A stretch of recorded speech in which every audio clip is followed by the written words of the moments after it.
Hey, everybody. Thank you so much for joining the live stream. We are so excited to be talking. It is a Respiratory Care Awareness Week, and we are drawing some attention to some of our respiratory therapist teams here at the hospital. And to do that, we're going to be following up with one of our patients. She was a pediatric patient a couple years ago now who worked a lot with our team and our respiratory care team. Her name is Hannah Blumka, and she's going to share a little bit about how she's been doing since she left the hospital. And Melinda will probably correct me on this too. She was one of our first pediatric vent patients, right? She was one of our very first vent pediatric patients. She was the very first one that transitioned from peds to adults. Okay. Our very first one. Yeah. Oh, man. So, Hannah, it's been a couple years now. How have you been since you've left the hospital? And remind me, where in the world are you right now? I am now in my apartment in Mount Pleasant, Michigan. I moved 3 hours away from home to kind of get used to my independence back. And so right now I moved up here in October, and now I'm finally able to have a job, and I've been working there full time. And, you know, it's just been a crazy last 3 years with all this improvement that's been going on. Yeah, that's great. And it's always it's a new day every day. Every day you're making progress, and you might have left the hospital, but you're still continuing to work on yourself. So, because you were originally from like Indiana, right? South Bend area, right? I live in Michigan, but I was transported to a hospital in South Bend, Indiana. So that's probably, then I took AirMed to South Bend to Grand Rapids, and then that's where everything started. Yeah. And if you can, some people, they might have seen a video of yours that we did a couple of years ago about your journey, but can you kind of walk us through a little bit about, what happened to you and how your life changed this 3 years ago? So I am a COVID-19 patient. I'm a COVID-19 survivor, actually. And I was a senior in high school. I was 17. We were going into our second semester. December 8th, I tested positive for COVID with an O2 stat of 98. And then I ended up being admitted into the hospital on December 15th with an O2 stat under 80. So at that point, doctors were telling my mom that there was no way I was going to survive, until she was very down hard on doctors being like, I'm not letting this happen. And so a doctor told my mom that they're going to transport me to Grand Rapids, to where I would undergo a lot of different things, including being put into a medically induced coma, so I could be put on ECMO and a ventilator, which gave me time to rest and for my lungs to heal during that whole thing. So it was very traumatic on my mom, which I didn't really understand what was going on until I woke up around February, realizing that I was no longer in South Bend and I was in Grand Rapids, and it was February. It was a brand new year. Wow.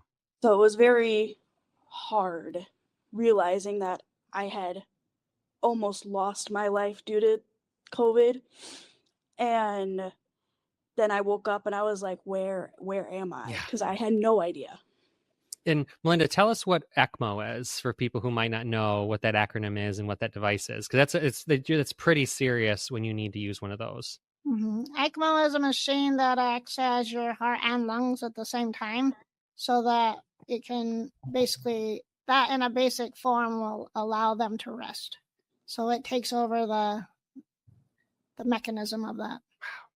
And so then you stabilized enough, Hannah, and then you transferred over to Mary Free Bed. Were you alert and aware what was going on at this point? And what kind of state were you in when you started working with us? Yes, so I was alert and aware of what was going on. It took a long time to get to that point to where I was no longer in a dark space, because when I first realized what was going on, I was very heavily in a dark space because, again, it was my senior year and I had all these expectations of what I was going to do. And next thing I know, I woke up in February in 2022. But I knew from being in a coma and my mom talking about it that I was going to go to Mary Free Bed. I mean, I remember it in my dreams of hearing the words Mary Free Bed. And so the first thing that I woke up was asking questions about Mary Free Bed, and I was seeing pictures of Mary Free Bed, and it was just really exciting to know that that was going to be my last stop before I was going to go home. Mm-hmm. So going to Mary Free Bed was definitely one of those things that it was like, okay, this is it. This is the last stop, and then it's home. Mm-hmm. But I knew it was going to be very hard on therapy wise because of how much COVID had affected both my muscles and everything, my lungs, my hands, my throat, like my vocal cords and everything. It was going to take a long time for me to go through therapy as well as the aftermath of leaving the hospital. It took a long time. Yeah, Melinda, tell us a little bit about that too, because you have the illness that does its damage, but then also being hospitalized and laying in a bed for so long, your body just isn't used to that and isn't meant to do that. What kind of things do the whole team work with her on when they first come to us after a patient who's been hospitalized for so long? Well, Hannah came to us on a ventilator, and so that was helping her to expand her lungs and keep them open, and helping her to take those deep breaths and to be oxygenated, the things that she needed the most at that time. And so when a machine is actually doing all the work, your body now has to, when we start to transition to getting you off the vent, now it's going to be extra hard because they're so used to a machine doing the work for them. It's going to feel even harder for them to feel like they can't take a breath. I don't know if Hannah remembers that, but she was very nervous about coming off the vent and trying to. How did that feel, Hannah, when we took you out the vent for the first time? That was kind of difficult to feel like you're breathing through a straw, probably. Yeah, it was challenging because I know my trach had a balloon at the end of it. So that was kind of the one reason what was freaking me out the most is I still had a ballooned trach. But once we were able to transition to a balloonless trach, it was so much easier to breathe, but it was still very nerve-wracking because of the fact that I had a machine that was helping me breathe. So I had to, it was the weirdest feeling anyone could really describe, but it was also kind of liberating because I was breathing on my own. Yeah. I just had to get used to it again. Melinda, what's it like? Like, how close do you and the respiratory therapists work with patients? Because they're probably in all different states. Hannah was probably more kind of on the severe, like really involved, but what's it like working and what are the connections that you form with your patients? As far as connections, well, a lot of times a patient will come to us from the ICU, usually directly from ICU, and so they don't remember a lot of things that have happened from then until now when we receive them. And so it's almost like starting over, talking with them. And we'll get patients that are on a ventilator, or they could be just on a trach collar.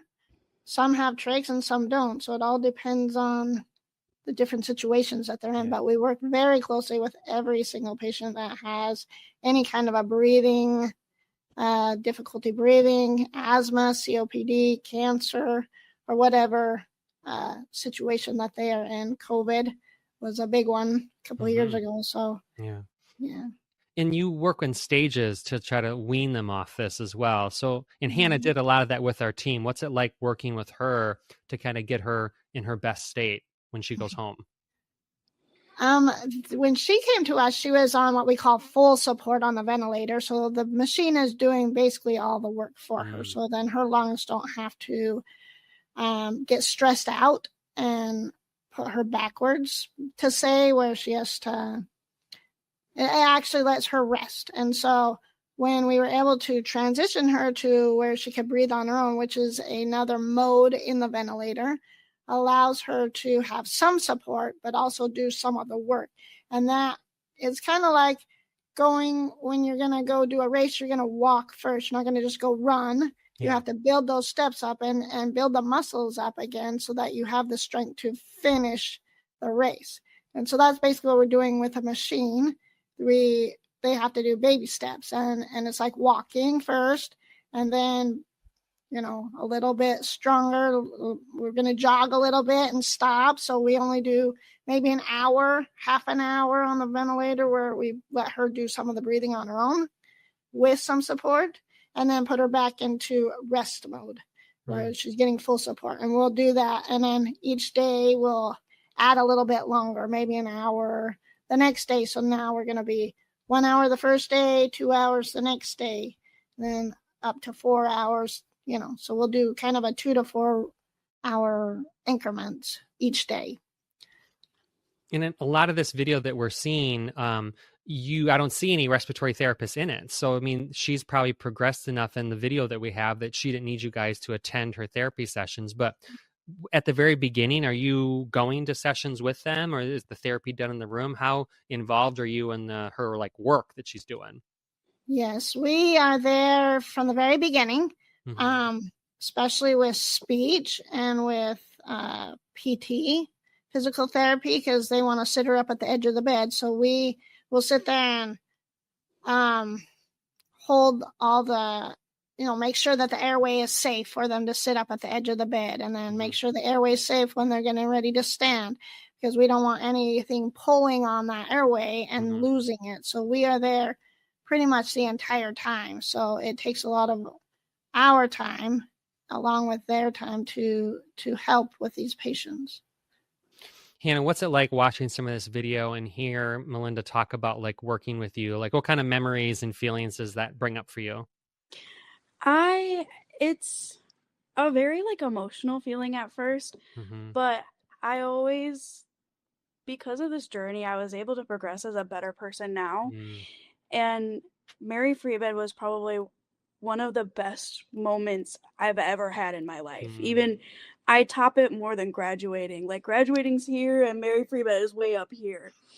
I learned so much through the respiratory therapist and all the therapy people I had. And it was just crazy. That's all I can really say is I had so many fun memories. And I remember, because completely forgot it was April 1st, Melinda pranked me on April 1st.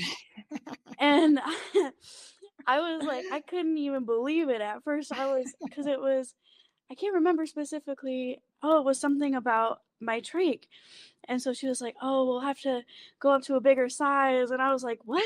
And she's like, April Fool's. And I was like, oh my gosh, because I completely forgot it was April 1st. That was a funny day. It was. It really was. I remember Hannah being very, very nervous when she got here. She was very scared. And then she gave her a couple days and she started turning getting really, really relaxed. And then she was just a happy, bubbly person like the rest of the time. Very positive. And I think that's helped her a lot in this journey. Yeah. And so the journey happens at Mary Free Bed. The team helps prepare you for when you go home. And now we're looking at a clip here. 164 days after you entered the hospital, you had this moment. What happened here? I graduated from high school. I did virtual academy while I was in the ICU and at Mary Free Bed. And I think it was 2 weeks after I got home, I graduated from my high school. That is so incredible. And what was that like? Did you your students, your classmates and stuff like that? What was that like to have you back there with them? It was very emotional because I didn't see these people for months, from all the way from December to May. So the day of our graduation, I had a lot of my peers, a lot of my teachers, staff just coming up to me and just saying oh my gosh, I'm so glad that you're back and this and that. And when I had gotten on the stage at graduation, it was a bigger emotional toll because I had almost a standing ovation. I mean, everyone was standing and cheering, and I didn't realize, I thought I was just another student at my school. And then I didn't realize how much my school cared for me until that day, at that moment, where I had realized that I wasn't just another student. I was friends. I was family to some of these people. So it was very emotional. Yeah, and this little smile right here too, the kind of shoulder shimmy, I just love because it just shows that joy that you had that you accomplished this here. Yeah. And so, I mean, this was now 2 years ago or a year and a half ago, this graduation. Tell me about some of the stuff that has happened since then. Your continued growth and growing to be more independent. So I probably about a couple months after graduating, I started going back into working. I was only working about 15 hours a week until about 6 months after I started working full time. And then I worked at my job for about 2 years until I got my car. During that, I got my license, my permit, and I had bought my first car. And then I transitioned over to a new job where I was working as a barista for a company called Bigby. That really opened up quite a bit for me in my learning experiences. I had so many great friends and so many connections, and it was just amazing. And during that time, I had, gone to a bunch of musicals because I'm a very musical person. And I turned, I'm 21 this year, and it's weird thinking that I'm 21 and everything happened when I was 17. Mm-hmm. So I was slowly starting to earn my independence in ways that, you know, with from everything. And even now at 21, I live in my own apartment and I can drive and, all these different things. I look back years ago and I think at that moment, I never thought I was going to be here, let Mm. alone 3 years later. Yeah. And so, one important thing too, as respiratory therapists, is working with our speech therapy team. So, I mean, there were times where you were working on trying to like find your voice. I mean, at that point, when you were like first working on speaking, I think there was even some clips of you kind of singing for the first time. Like, did you think you'd get to this point where you would be independent, that you would be working, having your own apartment? I had no idea. I had no idea, especially with speech therapy. My voice was very quiet because I knew one of my vocal cords was semi paralyzed. I had a vocal cord paresis, and I ended up having a surgery a little after coming out of the hospital to help that, which really got that one vocal cord to start moving. So now I'm able to voice my opinions louder than I Mm-hmm. was years ago. Mm-hmm. And, you know, from everything, I mean, even just that vocal cord surgery, that had also helped with everything else because I was just this very quiet, soft spoken person. And now I'm loud, like kind of like what Melinda said, I'm loud and bubbly, and I'm a very happy person than what I was 3 years ago. Mm-hmm. Melinda, is there anything that you want to ask Hannah to hear how she's been doing? You said she came and visited you a couple months ago, right? Like, any other questions we should ask her? Yeah, when I saw her a couple months ago, she was super excited because she had a boyfriend for a year and she was on her way. She hadn't left yet, but she was on her way to England, right? Was it England you were going to? Yes, I was. To visit him. I think you'd been there once already, right? You'd seen him This once. was my first time. My Oh, that first was your time first time. ever going. Yeah, she was all excited. I think you were going to leave like the next week or 2 weeks after that or something like that. It was sometime, it was soon. I knew that. Mm-hmm. So I was super excited for her. I was so excited. I hadn't seen her for a long time. I was like, yeah, I finally get to see Hannah. Yeah. I mean, her scar looks super awesome. Everything looks great. She looks amazing. yeah. Can you show us the scars? I mean, because for people who might not have heard of like a trach, like that's where you were breathing through. Yes, this was my trach. And at first, I was especially getting off of it, I was very adamant about trying to hide my scar. But after I had my scar, I started noticing other people who had trach scars, and I had realized that not everyone's scar looks the same. So with my scar, I was able to start loving it because it was my own story. It was my own scar and how it looked, and I was very proud of it when I realized that my trach scar is my story. Oh, Hannah, that's just a really wise thing to be able to acknowledge that and to speak that. So hopefully you can inspire other people to embrace their scars too. So we're doing this conversation to see how you've been doing since you left the hospital, but it's also Respiratory Care Week. So we're trying to highlight some of the respiratory therapists. Hannah, why was this team so important and helpful to you? Why do you think we should be taking this week to celebrate the work that respiratory therapists do at Mary Free Bed, but also just around the nation and world? Well, when I had first started noticing things when I was in the hospital, I didn't realize that there were so many different teams of doctors and nurses. Like, I knew there was a doctor and I knew there was a nurse, but I had no idea that there was respiratory therapy. And for people who have respiratory issues, respiratory therapy is such an important part of people's lives because, I mean, even from just asthma to cancer to COVID, I mean, respiratory people help others in so many different aspects, especially just the therapy part itself. I mean, I remember having this thing that I would blow into or blow out to have the balls move up. And I remember being so excited when I was able to get that third ball that was the heaviest, when I was finally able to have my trach capped and everything. I mean, it's so important for people to recognize respiratory therapists because I don't think people realize how much respiratory therapists help people until you go through it to have that recognition, like, what's the word? Recognition of, your lungs. Yeah. And after the hospital, I take so much more care of my lungs because I didn't realize how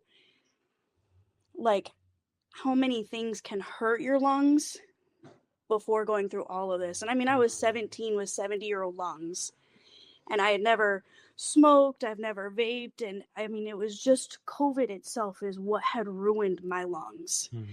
But then I've been able to progress on where my lungs are like 90% healed now. I mean, it's so important to take care of them. That's so great. When you need to spread that word and tell more people that we need to take care of our bodies and our lungs specifically. Melinda, I want to know maybe what's something surprising about respiratory care and the types of patients that you work with that people need to know about.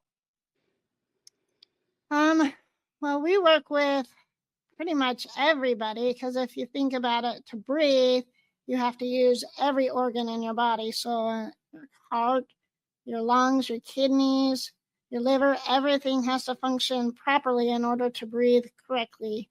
As respiratory therapists, we have to meet patients at some of their most vulnerable moments, and but we also get to help them rediscover independency and one breath at a time. And so every adjustment, every trial, every moment of encouragement adds up to life-changing progress.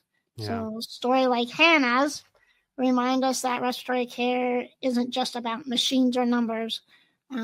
It's about the people and resilience and the power of teamwork across all of the disciplines to help patients get back to where they need to be in their life again.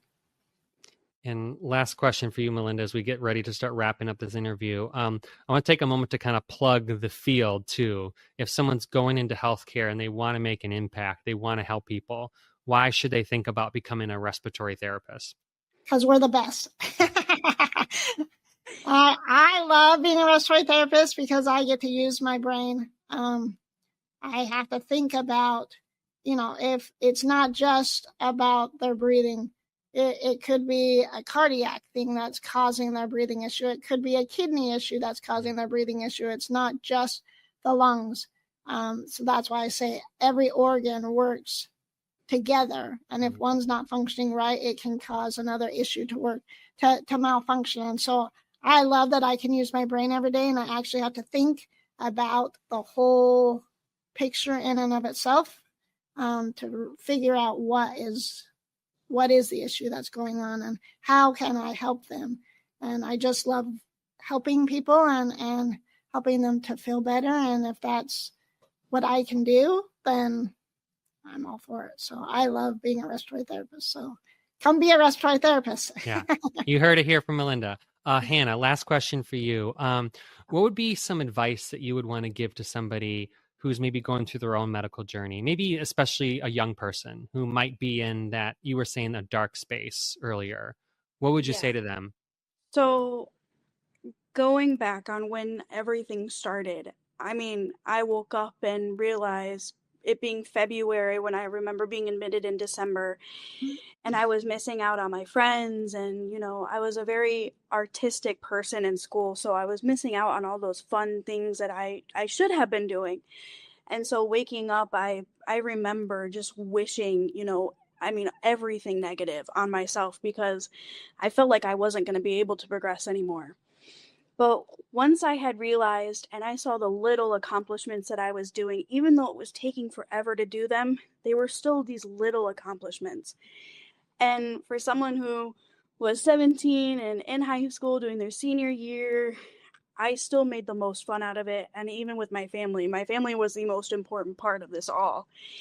And so for someone who's my age, who's going through, the medical issues and just feels like that they're just not able to do anything and, they won't be able to do anything, you gotta hope. That's really the main thing, is take care of yourself in a way that the little accomplishments are the biggest things, because even though they're little, it's another thing that you're able to do now. And soon, once you're able to progress more and more, those little things will become bigger things. I mean, again, I had no idea that I was going to be able to drive. I thought I was forever going to be in a wheelchair, and now I'm driving and walking everywhere and going to different stores and doing my own shopping. It's just, you just have to believe in yourself, because soon things will get better. I promise you, things will definitely get better for you.